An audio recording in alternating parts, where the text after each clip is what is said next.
Bienvenue sur la chaîne Force 12 P1. Ouais, P1, je suis Sid. Avec Cendrillon. Cendrillon. Voilà. Comment ça va, Cendrillon? Ça va. Ça va. Moi, je vous avouerai, je suis un petit peu fatigué. Hein. J'ai travaillé cette nuit. Mais bon, je me sacrifie pour le bien de cette chaîne. Je donne mon corps à la science. Quand même. Rien que ça. On va faire une petite série de vidéos aujourd'hui. Basée essentiellement sur le milieu compétitif. Hein. Ouais. Voilà. La première vidéo, elle va parler de la méta actuelle du jeu, donc fin de saison 1. Ouais. Ouais, ce qu'il en reste du jeu, on va dire, là maintenant. Quoi. Dans l'état actuel du jeu, voilà. Avant Nightvolt. Avant la sortie de Nightvolt. Et deuxième vidéo, on va donner nos trucs et astuces pour builder vos decks pour les tournois. Ouais. Et on va voir ce que ça donne dans un par rapport à la méta, hein, on parle bien. Oui. Et nos retours d'expérience. Alors, la méta française, ouais. c'est pas... la méta française, et puis nos retours d'expérience, de jeu, d'habitude, un petit peu, quoi, de ce qu'on voit. Exactement. Alors, Cendrillon, on va commencer tout de suite. Ouais. La méta fin 2018, avant sortie Nightvolt. Ouais. Leader, nouveau plateau. Ouais. Ouais, clairement. Bah alors, pour les cartes leaders, donc ce qui est cool, c'est qu'on en voit quand même des cartes leaders. Il y en a des bonnes, Ouais. qui s'intègrent bien dans les decks, qui synergisent en fin de compte vachement plus les decks sur le mouvement, les genres de choses. Je vois quand même des choses intéressantes. Moi je trouve ça cool. Alors moi, de toute façon, on l'a déjà dit, un leader cool, Ouais. plateau moins cool. Alors, plateau, je reste toujours un peu là-dessus. Hein. C'est toujours pas de. Ouais, voilà. Bon, comment dire, avec Nightvolt, vu qu'on a commencé à avoir quelques spoils, on se rend compte qu'ils vont peut-être servir un peu plus qu'actuellement. C'est vrai qu'actuellement, il reste un peu dur, je trouve, à jouer. Au vu notamment de la méta, hein, surtout par rapport à la méta, ça reste assez compliqué, je trouve, à jouer. Alors, donc cette fameuse méta, donc en fait, quand le jeu a commencé, Ouais. on va dire qu'il y avait à peu près deux decks, donc un deck poutre, enfin des decks basés sur la poudre de machin. Ouais, ça s'est transformé. Ouais, il y avait pas mal de decks, on avait pas mal de decks Objo. Et donc on a vu commencer à voir les decks Katofran arriver. Et Dieu merci, ils les ont nerfés très très vite. Ah oui, parce que Katofran, et donc la méta, elle a été bouleversée par la sortie de la bande de Magor. Magor Friendly, ou je sais plus le nom exactement. Les Magor Fiend, voilà. Alors, de Magor. C'est clair que ils ont quand même apporté ils ont changé vraiment le jeu. Alors explique-nous pourquoi du comment. Alors, de base, les personnages de la bande, les cartes, en fin de compte, ont des stats quand même supérieurs, on va dire, au reste. Et du coup, en arrivant, tous ceux qui buildaient pas contre, qui se préparaient pas à rencontrer ce genre de bande, se faisaient un peu marcher dessus. Ouais, et se disaient, des mauvaises surprises. Ouais, voilà, c'est de mauvaises surprises. Le machin. C'est ça. Alors, le fracassant naturel. Ouais, c'est ça. Donc, en fait, ça avérait quand même qu'ils ont un peu bouleversé un peu l'ordre, on va dire. Puis c'est vrai que c'était. On va dire qu'ils ont donné un gros kick en avant au deck agressif. Ouais, c'est ça. En poussant l'agressivité à son paroxysme. Ouais, voilà, on est vraiment là-dessus. On est sur des decks quand même hyper aggro.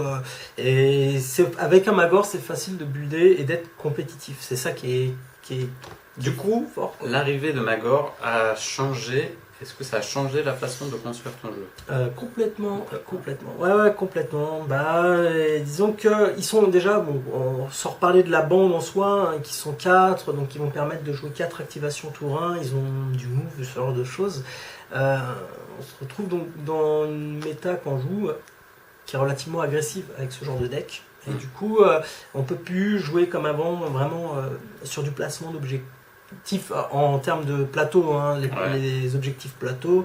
Et du coup, c'est vrai que moi, c'est un ressenti encore une fois. Je trouve que les objectifs 1, 2, 3, 4, 5, c'est un peu mort quand même.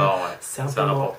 Ça rapporte plus assez pour un point en fait de gloire. Et derrière, comment dire, en fait, c'est en fin de tour. Ça va obliger une activation, un aliment des planètes, prier pour qu'ils ne savent pas se repousser qui sur lui, machin, pour qu'à la fin, vous scorez un point. Ouais, voilà, un point. Autant tuer un mec.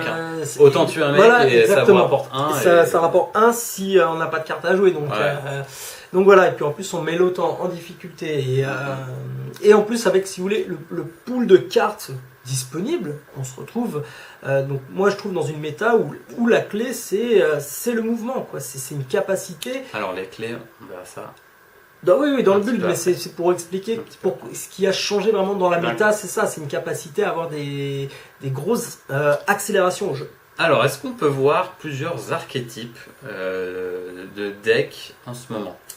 Alors, ce que moi j'ai vu, oui, je De ton dirais. expérience. Ouais, oui. Bah, il On y a peut dire du qu'il y a des coup decks agressifs. aggro, voilà, les decks agressifs, On va en essentiellement, ouais, voilà.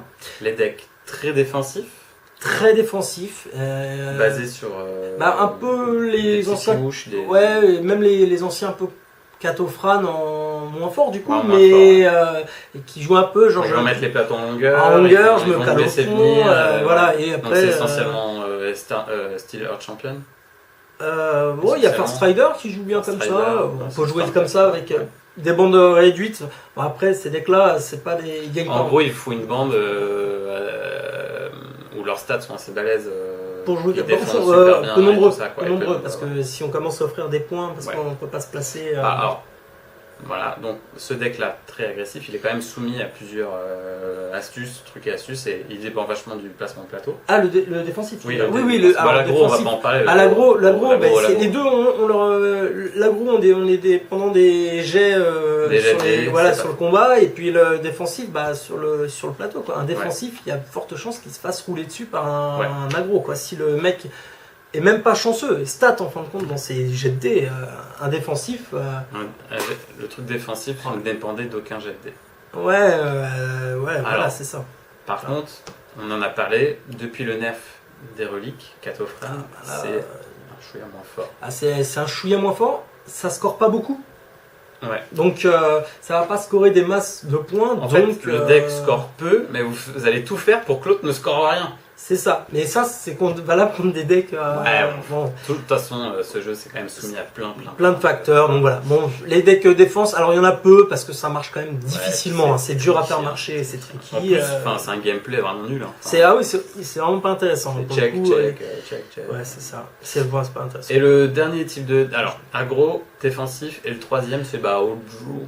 Alors, non, pas en termes map control, il y a un peu d'objectif, Map mais control, un petit peu, ouais, c'est du map control, c'est-à-dire c'est des decks qui vont pour réussir à scorer sans nécessité du combat et sans nécessité de rester au fond et rien faire. Et c'est des qui vont se placer, qui vont aller chercher des points, des cartes pour Skaven, quoi. Skaven, Fast Rider, tu peux avoir le nain. Nain, 2 de mouvement. Ouais, nain, il s'exalte quand même bien, donc la condition est facile entre guillemets d'exaltation sur le premier tour. Ouais. Ça reste assez. Voilà. Point de vue, et pour moi, ce sont je pense les decks qu'en plus qui ont une capacité à encaisser un petit peu un agressif et de lui montrer les dents, c'est-à-dire que de répondre un petit peu parce qu'un agressif, il vient, il perd 2 gars assez vite. Bon, déjà, il fait moins peur. Hein. Ouais. Et voilà, c'est sur ce genre de choses en fait. Donc pour moi, je pense qu'actuellement, c'est les decks les mieux dans le sens où ils sont stables tout le temps. Ils sortent leur jeu tranquillement, ils jouent un peu de leur côté. De temps en temps, ça sort pas. Hein, ça arrive. Hein, et l'autre a des super jets de dés. Mais ils sont cool. En plus, c'est du placement, il faut réfléchir et tout. C'est assez sympa. Par contre, voilà, le point faible, c'est que faut pas se planter, quoi. C'est une petite erreur, ça peut vraiment une petite erreur deuxième activation du round 1, ça peut avoir des conséquences sur le round 2 et le round 3. Alors, de toute façon, dans cette méta, pour moi, vraiment la clé, c'est le mouvement. Actuellement, c'est le mec qui va bouger de 6, c'est le mec qui va... Là, c'est vraiment un gros plus, quoi. Surtout pour empêcher un confiné ou un refus en dernier tour. Exactement, c'est vraiment super fort et donc voilà comment on contre assez facilement et puis essayer rapidement de mettre un dégât ou deux, peu importe au mec. Après on peut éviter de se prendre plein de points et toujours dans son deck building, que vous ayez un deck aggro ou pas, mettez un pool de cartes qui vous permet de scorer, comme on disait toujours, le Lone in Darkness, les escalades, des choses qui vont se scorer quand même assez facilement. Si l'autre peut les scorer, vous pouvez les scorer, donc et c'est des points qu'on engendre comme ça assez vite, quoi. Ok. Donc, faut s'attendre à affronter du deck agressif. Voilà, donc on a Magor qui le fait très bien, Magor. les orques qui le font très bien. Donc ça, ces deux-là, c'est une faction. Hein, donc ça, c'est quand même bien agressif. Ça va être, je pense, des decks assez présents. On a les Farstriders qui sont très présents, puisque c'est une bonne bande, soit en défense, soit en poutre. Ils ont des bonnes stats, je trouve. Soit en move, en défensive move, mais pas ultra défense. Enfin, en map control, sont pas trop mauvais. Le style art champion, ça c'est faussière. Parce que en défensif, en poutre, ça se défend bien. Donc c'est des bonnes bandes, clairement. L'orc, on peut le jouer aussi défensif. Hein. Bon, on en verra peu, je pense que c'est pas la qualité première de la bande. Hein. Le nain. Je pense qu'il y en a, mais moins. Enfin, c'est une bande que je vois moins jouée, on va dire, malheureusement, parce que j'aime bien cette bande déjà. Parce que leur mouvement, en fait, le mouvement de 2 est vraiment, les pénalise vraiment, vraiment beaucoup. Donc ça, là-dessus, vous en verrez certainement. C'est quand même une grosse épine dans le pied. Les nains leur mouvement. Bah oui, non, mais ça, le mouvement, de toute façon, à 2, ça reste compliqué. Et bon, ils ont des super stats transformés, mais avant d'être transformés, enfin exaltés, pardon, ça reste quand même léger, ça tombe bien. Le nain, ça tombe vite, hein, à 3 points de vie, même 4 points de vie juste pour le chef, avant qu'il soit exalté, ça tombe vite. Donc, nain, ouais, je pense qu'il y en aura. Donc en aggro, on a vu le tour. Ouais, aggro, tu peux même mettre un Skaven. Hein. Oui, tous, on peut tout jouer en aggro. Hein. C'est ça qui est vachement bien. Même un nain, ça peut être super bien en aggro. Hein. C'est juste que ça va être plus compliqué parce qu'il faut aller bien chercher des cartes spécifiques quoi, pour être sûr. Après, les bandes qu'on va moins voir. C'est squelette, enfin, garde c'est plus crâle. Hein. Garde c'est plus crâle. Pour moi, c'est la bande la plus. Ils n'ont pas été gâtés avec Leader. Leader n'ont pas été gâtés. Et les dernières cartes, en fait, vu qu'ils ont tous un mouvement de 2, en fait, ça les pénalise vachement, quoi. Ils sont vachement pénalisés. Disons qu'ils ont le même mouvement que les nains, mais les nains, là où les nains sont hyper costauds, hyper forts, le squelette, ça vole bien. Ça vole bien. Et le problème, c'est qu'on peut toujours les faire rip-hop et tout, c'est vrai. Le problème, c'est que maintenant, il y a beaucoup de tricks à faire. Et si vous voulez, on peut se déplacer pour une charge, je parle bien, de 8 au premier tour, avec certaines bandes. 8, 9 et hors Skaven. Hein. Donc 8, peut-être 8, pas 9. Enfin bon, 8, ça donne quand même la possibilité assez vite, tour 1, si vous voulez, d'aller chercher le veilleur. Le veilleur. Et du coup, déjà la garde sans veilleur. Après, c'est une bande qui va avoir, quand elle va tomber contre un deck, aggro, quoi, une bande aggro, qui va avoir besoin de scorer énormément de points, puisqu'il va en offrir beaucoup à l'adversaire. C'est le même défaut qu'on a un peu chez les Skaven et les Garek, c'est que c'est des bandes qui ont des petits profils, qui sont populeuses, et donc du coup qui vont offrir beaucoup de points à l'adversaire. C'est pour ça que moi, mes Garek, je les buildais avec un pool de points assez important que je pouvais scorer, parce que j'en perds déjà 3, mais déjà 3 gars, c'est 3 points, quoi. Et puis, leurs conditions d'exaltation, il faut qu'il y ait 3 morts. Des fois, ça arrive que c'est 3 chez soi. Donc, déjà, c'est un delta à rattraper qui est assez. Trop élevé. Ouais, c'est pour ça que ces bandes-là aussi ont du mal. Alors, les Skaven, comme on a dit, c'est une bande qui en plus peut repop n'importe où. Donc, c'est pour ça qu'elle reste vraiment bien jouable et avec un gros move et une bonne défense, donc assez forte quand même. Garek, heureusement, a des bonnes stats et bonnes cartes. Maintenant, le squelette, il manque un peu de bonnes stats en fait. Les 7 gars, donc du coup, vu que contrôle d'objectif pur, ça reste dur, je pense que c'est un deck qui peut rester très fort, mais alors à jouer, et moi, ça je doit suis être un persuadé enfer que à garde jouer. sépulcrale, il faut les jouer full poutre en fait. Tu vois, même là-dessus, moi, je suis pas encore Le convaincu. champion et tout. Il tape pas trop mal, mais il tape à 2. Donc oui, Ouais, alors tu leur mets des trucs, ils vont aller poussif, hein, je dis pas, mais c'est bon. poussif, c'est super Bref, poussif. ça, de toute façon, Ça, c'est un débat. C'est un débat, ouais. Voilà. On est juste là pour faire notre petit point sur le. Et puis donner notre avis, quoi, de ce qu'on rencontre. clairement. Bon, en gros, comment on peut résumer ça? Donc, quand même une méta dominée par l'agressivité, on va dire. Hein. Ouais, bah par le combat, la Par le poutre. combat, Hein, la poutre.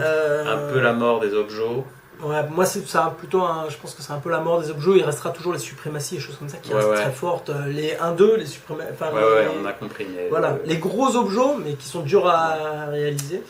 Ok, donc ce qu'on vous propose, c'est que dans une deuxième vidéo, on va voir comment builder un deck en prévision d'un tournoi. Ouais, voilà, comment on se lance on avec va des donner... conseils qu'on applique à nous, enfin on essaye, on va dire. N'oubliez pas, si vous avez aimé la vidéo, de lâcher des petits pouces bleus, des petits commentaires si ça vous a plu. Si vous likez la superbe licorne de ma fille, eh ben, vous ne pourrez pas la gagner hein, parce qu'elle la garde. Hein. C'est la mienne maintenant. Si elle ne l'a plus, c'est la crise à la maison. Allez, on vous dit à tout de suite donc pour la partie deck building. À tout de suite.